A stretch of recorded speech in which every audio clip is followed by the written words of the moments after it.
So good day, everyone. Welcome to our fourth module, which is intercultural communication. And for our first discussion, what we'll be tackling about is the concept of culture. So it's very important for us to understand the intercultural communication because culture is one of the aspects that has to be taken into account in order for us to avoid misunderstanding with others.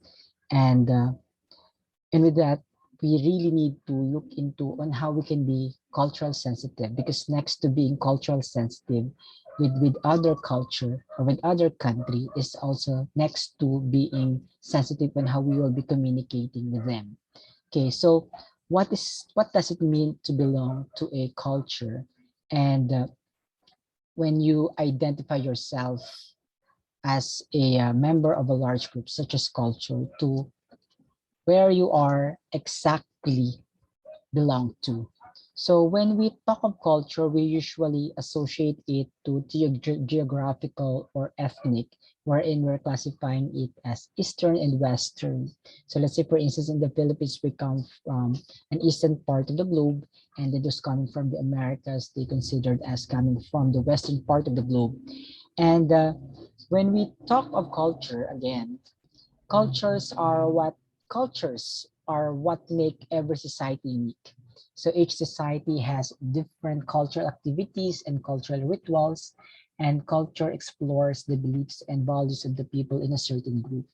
And it is a word for people's way of life and their meanings of the way they do things. So what does it infer? So it only tells us that significant differences exist between societies in different parts of the world. And it is true that they speak different languages, which is wherein when we talk of languages, it's also part of the culture. um, we also notice that people from different nations, people coming from different culture, they dress differently and they use different nonverbal systems. For instance, for nonverbal systems that in the Philippines, we are always considering the importance of eye contact to show respect. But in other country, when you're looking at from eye to someone, it is an indication of being disrespectful.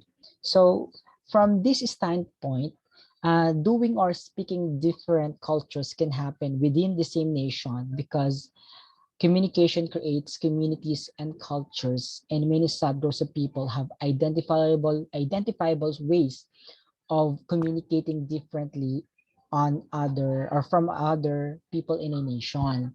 So cultures are created through communication. So that is means that uh, human interaction through which cultural characteristics, whether customs, roles or rules, rituals, laws or other patterns are created and shared. So halimbawa ay sa Pilipinas pa lang, alam natin na from different region, iba-iba yung kultura. Region 1, Region 2, Region 3, Region 4, you will notice the differences.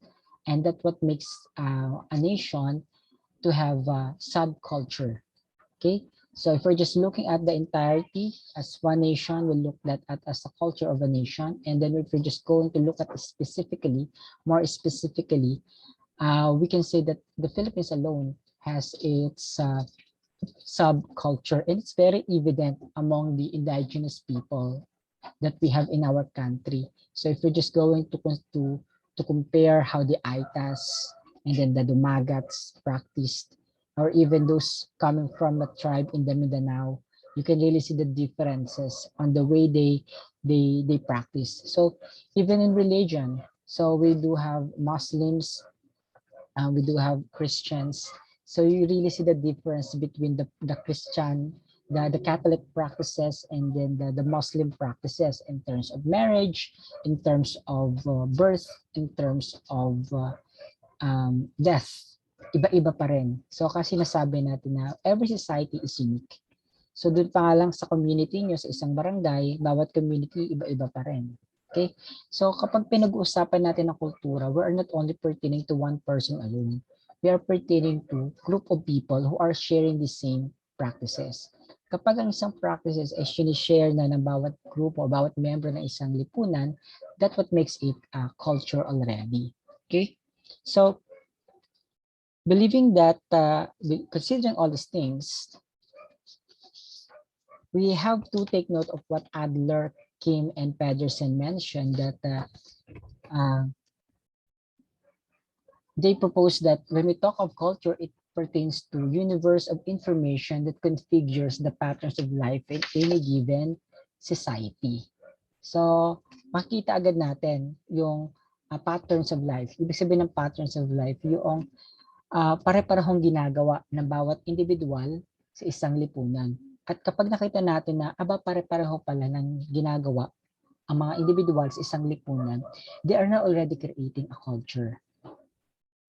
In the same way, Aeneas synthesized it as culture as the set of knowledge, values, emotional heritage, behavioral, and artifacts which a social group share and which enable them to functionally adapt to their surroundings, because one of the aspect of culture is adaptation. So let's say you come from Visayas and then you transferred to Luzon area, and then you stayed in the Luzon area for so many years, so you will notice that you're starting to adapt the way of life of the people in the Tagalog region. So it's one way of saying that there is already adaptation of culture. So nakita mo na iba ka na nung ikay lumipat.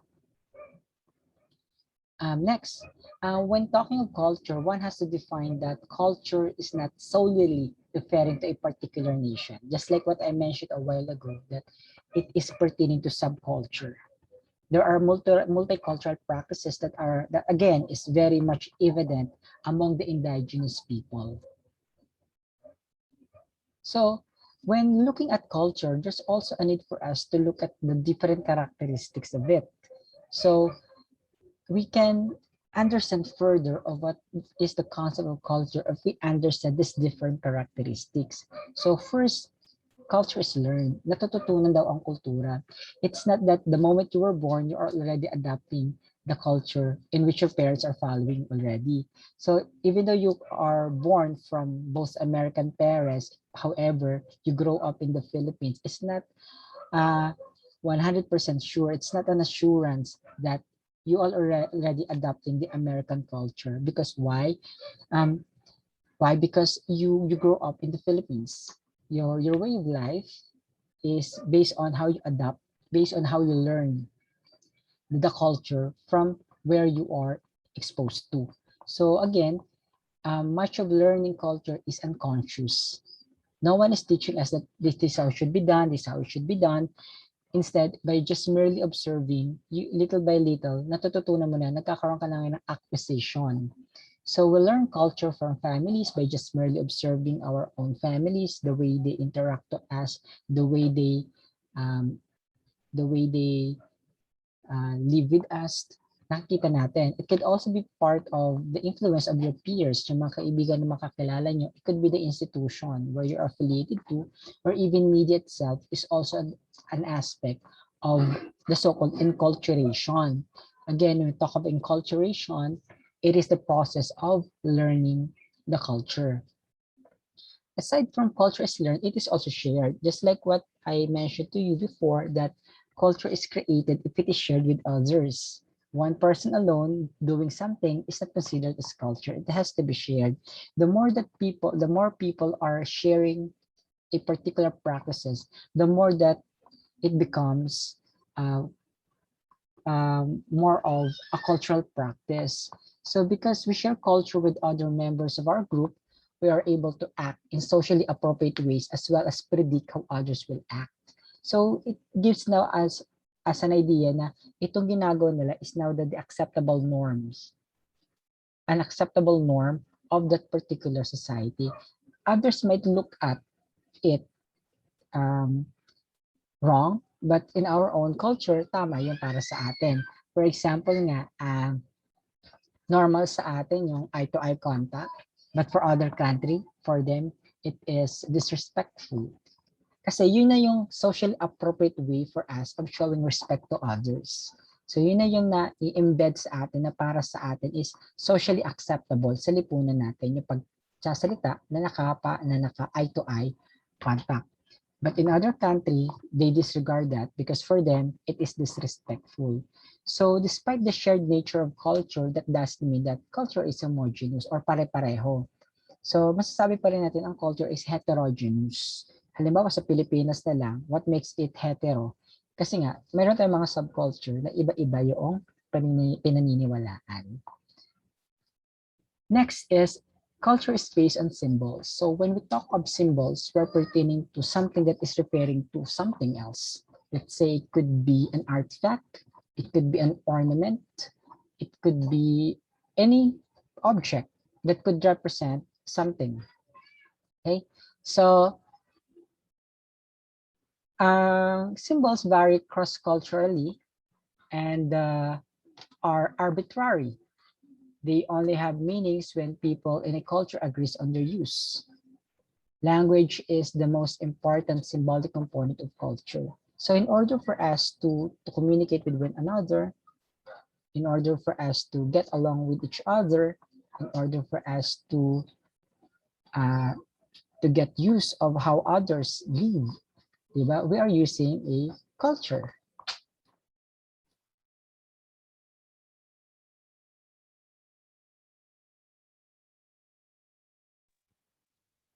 So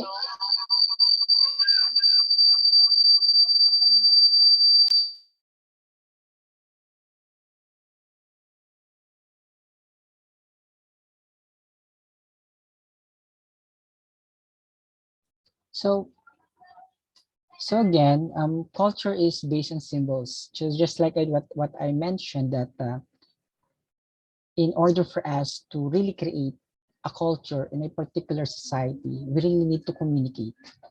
And one way of doing such is we need language in order for us to communicate a culture, in order for us to share it with others. And because of symbols that we are associating meaning to it, if others are now already creating meaning out of it, then that makes it a culture already. Let's say, for instance, the object that we're pertaining to is an anito. Let's say, could be a sun. So let's say, for instance, yung mga katutubo dati na kapag sinasamba nila yung araw because it represents Bathala, or sinasamba nila ang isang puno because it represents Bathala. And that aspect alone is already an association of they are treating it as a symbol. And kapag halos lahat ay nag-embed na ng ganong paniniwala na ang araw o ang puno or ang bato ay sumisimbolo kay Bathala or their way para makumonekta kay Bathala, it makes now a symbolic one. Yung tinatawag natin yung symbolic system. It's only just an implication of that. Okay, but another symbols is pertaining to the language that we are using.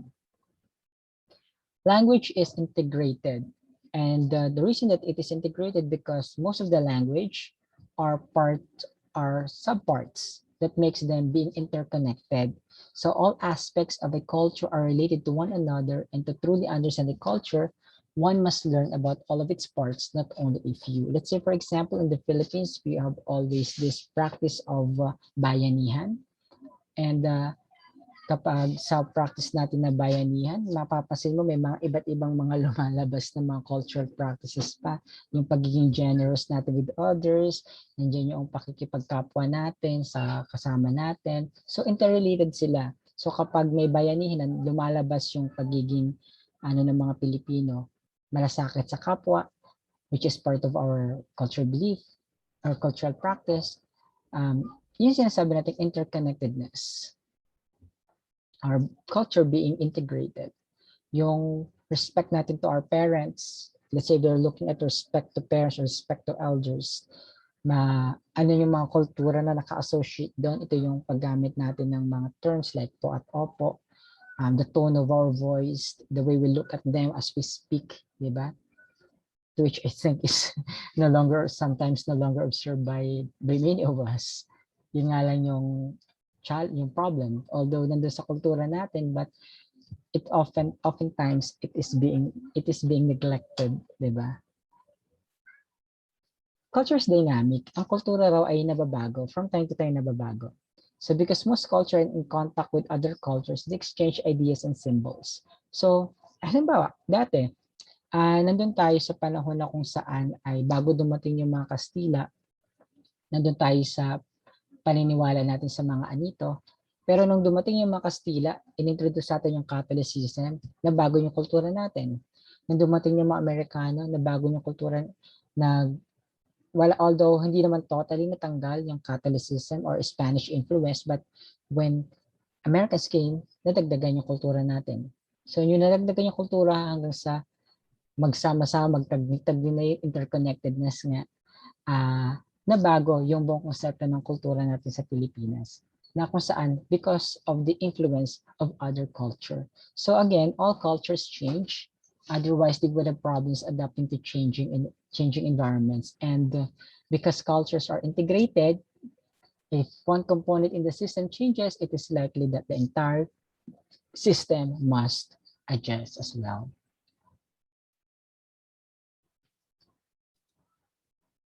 So with that, that is for the first part of our discussion, and I will be continuing my discussion in our next lecture, focusing now on the components of or the importance of communication in culture and importance of culture to communication, vice versa. So thank you for participating.